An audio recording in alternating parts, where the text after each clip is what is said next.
ओम सर्वमंगल मांगल्ये शिवे सर्वासाधिके शरण्ये त्र्यंबके गौरी नारायणी नमस्तुते। नमस्कार दोस्तों, जय माता दी। दोस्तों, मैं हेमलता उपाध्याय आप सभी का अपने चैनल पर बहुत बहुत स्वागत करती हूँ। प्रिय दोस्तों, गुप्त नवरात्रि के तीसरे दिन की आप सभी को बहुत बहुत बधाइयाँ, शुभकामनाएं। आज हम दुर्गा सप्तशती के तीसरे अध्याय का श्रवण करेंगे। सेनापतियों सहित महिषासुर का वध। महर्षि मेध ने कहा, महिषासुर की सेना नष्ट होती देखकर उस सेना का सेनापति चिचुर क्रोध में भर देवी के साथ युद्ध करने के लिए आगे बढ़ा। वह देवी पर इस प्रकार बाणों की वर्षा करने लगा मानो सुमेरु पर्वत पानी की धार बरसा रहा हो।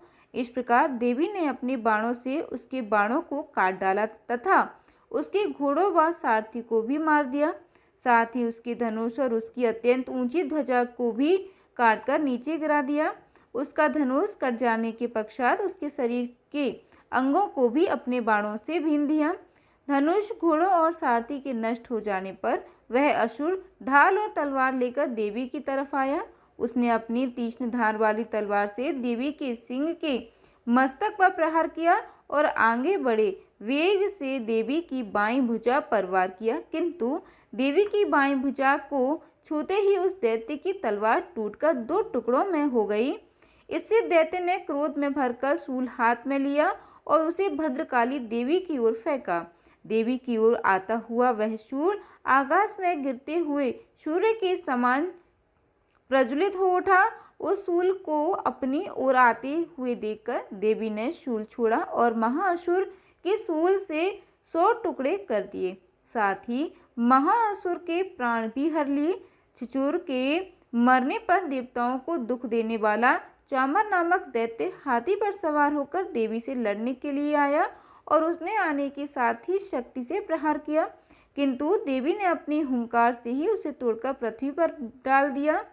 शक्ति को टूटा हुआ देखकर दैत्य ने क्रोध से लाल होकर शूल को चलाया, किंतु देवी ने उसको भी काट दिया।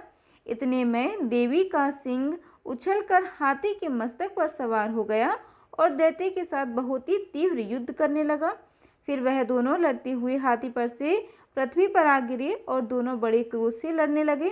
फिर सिंह बड़े जोर से आकाश की ओर उछला और जब पृथ्वी की ओर आया तो अपने पंजे से चामर का सिर धड़ से अलग कर दिया।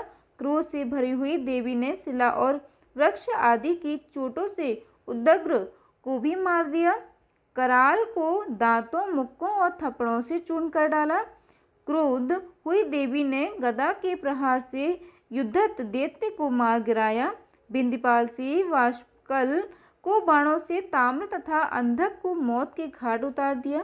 तीनों नेत्रों वाली परमेश्वरी ने त्रिशूल से उग्राश्य, उग्रीव्य और महाहनु नामक राक्षसों को मार गिराया।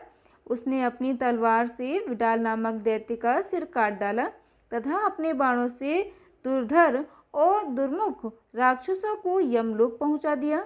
इस प्रकार जब महिषासुर ने देखा कि देवी ने मेरी सेना को नष्ट कर दिया है, तो वह भैंसे के रूप धारण कर देवी के गणों को दुख देने लगा।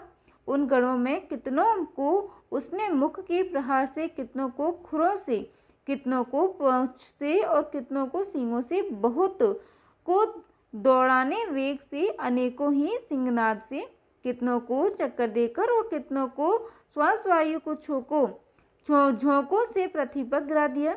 वह दैत्य इस प्रकार गणों की सेना को गिरा देवी के सिंह को मारने के लिए दौड़ा। इस पर देवी को बड़ा गुस्सा आया।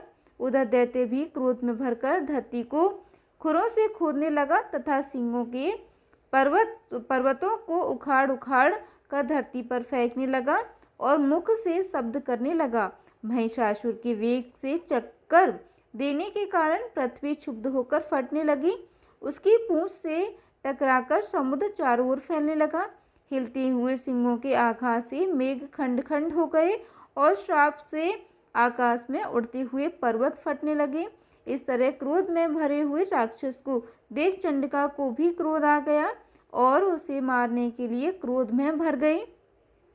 देवी ने पास फेंक कर दैत्य को बांध लिया और उसने बांध जाने के दैत्य का रूप त्याग दिया और सिंह का रूप अब बना लिया। ज्यों ही देवी उसका सिर काटने के लिए तैयार हुई कि उनके पुरुष का रूप बना लिया, जो कि हाथ में तलवार लिए हुए था। देवी ने तुरंत ही अपने बाणों के साथ उस पुरुष को उसकी तलवार ढाल सहित बीन ढाला। इसके पश्चात वह हाथी के रूप में दिखाई देने लगा और अपने लंबे सूंड से देवी के सिंह को खींचने लगा और गरजने लगा। देवी ने अपनी तलवार से उसकी सूंड काट डाली। तब राक्षस ने एक बार फिर भैंसे का रूप धारण कर लिया और पहले की तरह चराचर जीवों सहित समस्त लोकी को व्याकुल करने लगा। इसके पश्चात क्रोध में भरी हुई देवी बारंबार उत्तम मधु का पान करने लगी और लाल लाल नेत्र भर के हंसने लगी। उधर बलवीर तथा मद से क्रुद्ध हुआ दैत्य भी गरजने लगा। अपने सिंगों से देवी पर पर्वतों को फेंकने लगा। देवी अपने बाणों से उसके फेंके हुए पर्वतों को चूर्ण करती हुई बोली, ओ मूढ़, जब तक मैं मधुपान कर रही हूँ तब तक तू गरज ले और इसके पश्चात मेरे हाथ तेरी मृत्यु हो जाने पर देवता गरजेंगे। महर्षि मेधा ने कहा। यूँ कहकर देवी उछलकर उस दैत्य पर जा चढ़ी और उसको अपने पैर से दबाकर सूल से उसके गले पर आघात किया। देवी के पैर से दबने पर भी दैत्य अपने दूसरे रूप में अपने मुख से बाहर होने लगा। अभी वह आधा ही बाहर निकला था कि देवी ने अपने प्रभाव से उसे रोक दिया। जब वह आधा निकला हुआ ही दैत्य युद्ध करने लगा तो देवी ने अपनी तलवार से उसका सिर काट दिया। इसके पश्चात सारी राक्षस सेना हाहाकार करती हुई वहां से भाग खड़ी हुई और सब देवता अत्यंत प्रसन्न हुए तथा ऋषियों महर्षियों सहित देवी की स्तुति करने लगे। गंधर्व राज गान करने तथा अप्सराएं नृत्य करने लगी।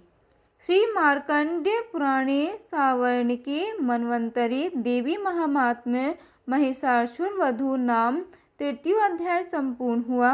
दोस्तों, अब हम श्रवण करेंगे दुर्गा सप्तशती का चौथा अध्याय। इंद्रादि देवताओं द्वारा देवी की स्तुति। महर्षि मेधा बोले, देवी ने जब पराक्रमी दुरात्मा महिषासुर को मार गिराया और असुरों की सेना को मार दिया, तब इंद्रादि समस्त देवता अपने सिर तथा शरीर को झुकाकर भगवती की स्तुति करने लगे। जिस देवी ने अपनी शक्ति से यह जगत व्याप्त किया है और जो संपूर्ण देवताओं तथा महर्षियों की पूजनीय है, उस अंबिका को हम भक्तिपूर्वक नमस्कार करते हैं। वह हम सबका कल्याण करे। जिस अतुल प्रभाव और बल का वर्णन भगवान विष्णु, शंकर और ब्रह्मा जी भी नहीं कर सके, वहीं चंडिका देवी इस संपूर्ण जगत का पालन करें और अशुभ भय का नाश करें। पुण्यात्माओं के घरों में तुम स्वयं लक्ष्मी रूप हो और पापियों के घरों में तुम अलक्ष्मी रूप हो और सत्कुल में उत्पन्न होने वालों के लिए तुम लज्जा रूप होकर उनके घरों में निवास करती हो। हम दुर्गा भगवती को नमस्कार करते हैं। हे देवी, इस विश्व का पालन करो। हे देवी, हम तुम्हारे अचिंतनीय रूप का किस प्रकार वर्णन करें। असुरों का नाश करने वाली भारी पराक्रम तथा समस्त देवताओं और दैत्यों के विषय में जो तुम्हारे पवित्र चरित्र हैं, उनका हम किस प्रकार वर्णन करें। हे देवी, त्रिगुणात्मिका होने पर भी तुम संपूर्ण जगत की उत्पत्ति का कारण हो। हे देवी, भगवान विष्णु, शंकर आदि किसी भी देवता ने तुम्हारा पार नहीं पाया। तुम सबकी आश्रय हो। यह संपूर्ण जगत तुम्हारा ही अंश रूप है, क्योंकि तुम सबकी आदिभूत प्रकृति हो। हे देवी, तुम्हारे जिस नाम के उच्चारण से संपूर्ण यज्ञों में सब देवता तृप्ति लाभ करते हैं, वह स्वाहा तुम ही हो। इसके अतिरिक्त तुम पितरों की तृप्ति का कारण हो, इसलिए सब आपको स्वदा कहते हैं। हे देवी, वह विद्या जो मोक्ष को देने वाली है, जो अचिंतनीय महाज्ञान स्वरूपा है, तत्वों के सार को वश में करने वाले, संपूर्ण दोषों को दूर करने वाले, मोक्ष की इच्छा वाले मुनिजन जिसका अभ्यास करते हैं, वह तुम ही हो। तुम वाणी रूप हो और दोष रहित ऋग तथा यजुर्वेदों की एवं उद्गीत और सुंदर पदों के पाठ वाले शामदेव की आश्रय रूप हो। तुम भगवती हो। इस विश्व की उत्पत्ति एवं पालन के लिए तुम वार्ता के रूप में प्रकट हुई हो और तुम संपूर्ण संसार की पीड़ा हरने वाली हो। हे देवी, जिससे सारे शास्त्रों को जाना जाता है, वह मेधा शक्ति तुम ही हो और दुर्गम भव सागर से पार करने वाली नौका भी तुम ही हो। लक्ष्मी रूप से विष्णु भगवान के हृदय में निवास करने वाली और भगवान महादेव द्वारा सम्मानित गौरी देवी तुम ही हो। मंद मंद मुस्कान वाले निर्मल पूर्णचंद बिंब के समान और उत्तम सुवर्ण और की मनोहर कांति से कमनीय तुम्हारे मुख को देखकर भी महिषासुर क्रोध में भर गया। यह बड़े आश्चर्य की बात है। और हे देवी, तुम्हारा यही मुख जब क्रोध से भर गया तो उदय काल की चंद्रमा की भांति लाल हो गया और तनी हुई भौं के कारण विकराल रूप हो गया। उसे देखकर ही महिषासुर के शीघ्र प्राण निकल गए। यह बड़े आश्चर्य की बात है। आपके कुपित मुख के दर्शन करके भला कौन जीवित रह सकता है। हे देवी, तुम हमारे कल्याण के लिए प्रसन्न हो। आपके प्रसन्न होने से इस जगत का अभ्युदय होता है और जब आप क्रोध होती हो तो कितने ही कुलों का सर्वनाश हो जाता है। ये हमने अभी अभी जाना है कि जब तुमने महिषासुर की बहुत बड़ी सेना को देखते देखते मार दिया।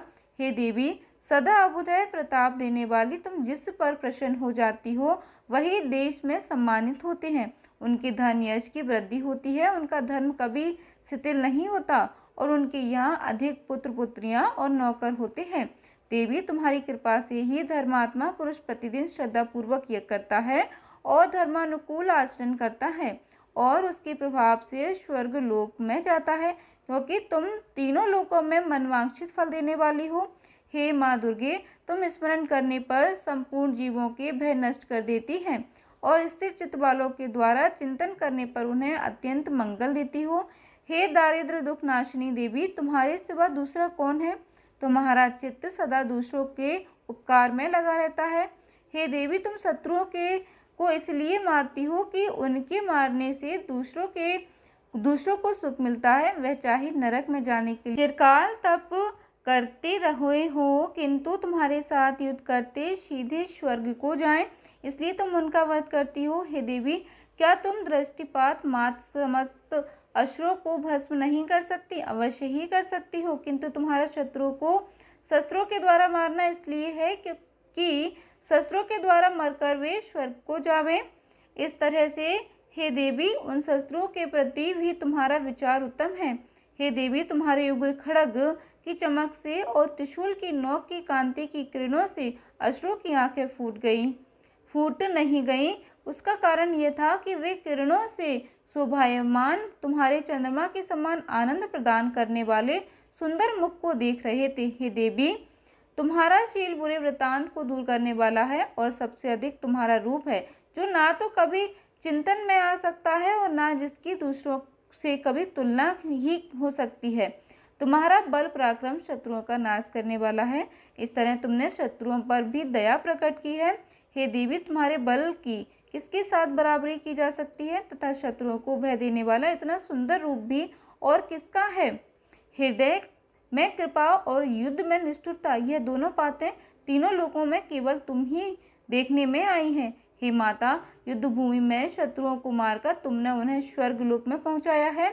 इस तरह तीनों लोकों में तुमने रक्षा की है तथा उन उन्मत्त असुरों से जो हमें भय था उसको भी तुमने दूर किया है। तुमको हमारा नमस्कार है।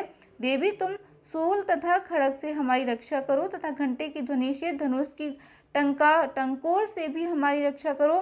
चंडिके, आप अपने शूल को घुमाकर पूर्व, पश्चिम, उत्तर तथा दक्षिण दिशा में हमारी रक्षा करो। तीनों लोकों में जो हमारे सौम्य रूप हैं तथा घोर रूप हैं उनसे हमारी रक्षा करो तथा इस पृथ्वी पर रक्षा करो। हे अंबिके, आपके कर पल्लवों में जो खड्ग, शूल और गदा आदि शस्त्र शोभा पा रहे हैं उनसे हमारी रक्षा कीजिए।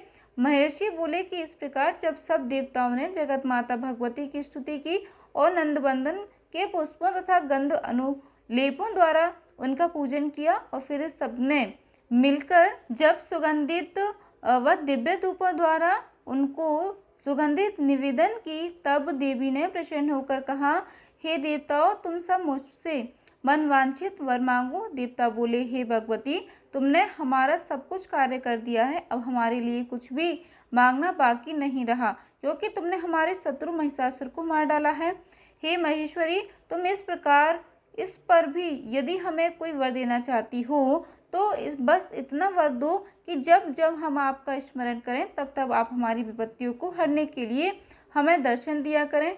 हे अंबिके, जो कोई भी तुम्हारी स्तुति करते हो तुम उनको वित्त, समृद्धि और वैभव देने के साथ ही उनके धन और स्त्री आदि संपत्ति बढ़ावे और सदा हम पर प्रसन्न रहे। महर्षि बोले, हे राजन, देवताओं ने जब जगत के लिए तथा अपने लिए इस प्रकार प्रश्न किया तो बस तथास्तु कहकर देवी अंतर्ध्यान हो गई। हे भूप, जिस प्रकार तीनों लोकों का हित चाहने वाली यह भगवती देवताओं के शरीर से उत्पन्न हुई थी, वह सारा वृतांत मैंने तुमसे कह दिया है। और इसके पश्चात दुष्ट असुरों तथा शुम्भ का वध करने और सब लोगों की रक्षा करने के लिए जिस प्रकार गौरी देवी के शरीर से उत्पन्न हुई थी, वह सारा वृतांत मैं यथावत वर्णन करता हूँ। श्री मार्कंडेय पुराण ने सावर्णिके मनवंतरे देवी महात्म्य शक्रादि स्तुर नाम चतुर्थ अध्याय संपूर्ण हुआ। धन्यवाद दोस्तों। जय माता दी। कथा सुनने के बाद कमेंट में जय माता दी अवश्य लिखिएगा। साथ ही वीडियो को लाइक करना मत भूलिएगा और शेयर करना भी बिल्कुल भी मत भूलिएगा। धन्यवाद दोस्तों। जय माता दी।